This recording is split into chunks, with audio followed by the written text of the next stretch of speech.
A few weeks ago, not very many days ago actually, Instagram rolled out a change to their display and the aspect ratio of their posts, which, if you have been carefully curating your Instagram posts so that your grid looks really lovely, completely screwed everything up. I thought we'd go and have a look at Instagram, the new post sizes and what sizes to use. Apologies, there's some noise in the background. There's some work going on next door.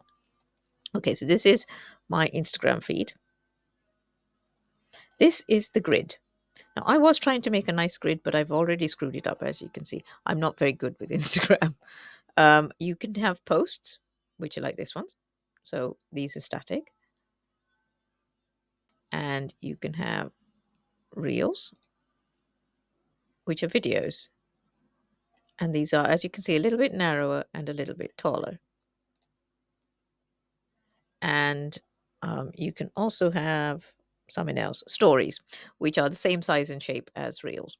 Okay, what Instagram has done is it has changed the sizes so that it makes it more mobile friendly and less desktop friendly. You're probably better at Instagram than I am, but I am good at Canva. So let's go and look at how we use this. Okay, if we go into Canva now and we go into social media, in social media, Instagram, they have now got a template for the 4x5 new sized Instagram post.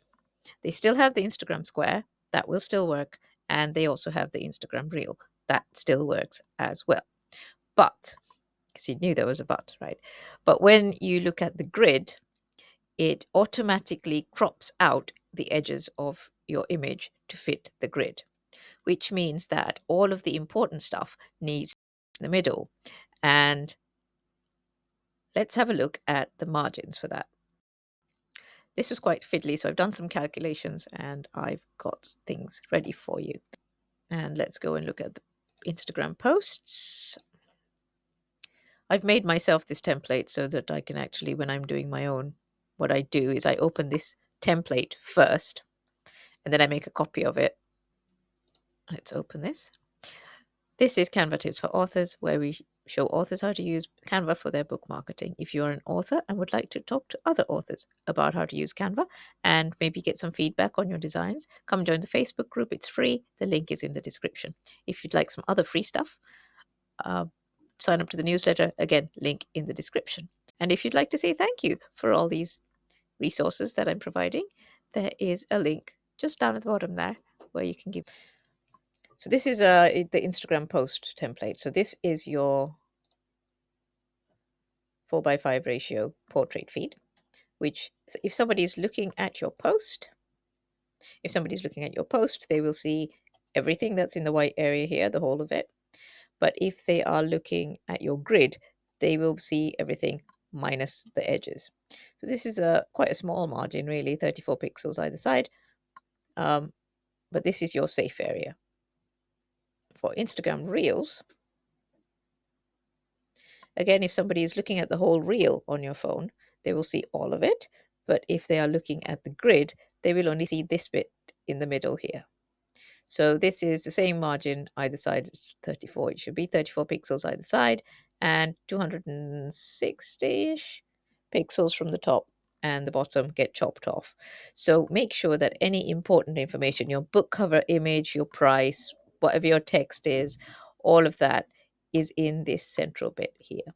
What I will do for newsletter subscribers is I will put a template link on a page somewhere for you and you can just use it. What I do is now, whenever I'm going to design a new post for Instagram, I just make a copy of this file, make a copy, and then rename the copy and then do everything that I need to do in the copy. So I keep this as a template. And to make it easy to find, when I made it, I put it there. So that's the Instagram post template. Where's my Instagram Reels template? To get it to go into here, you star it and it goes there. Okay, a purely informational video this week. If you found this useful, please tell all your friends. I will be back with another design type video next week. See you in the next video.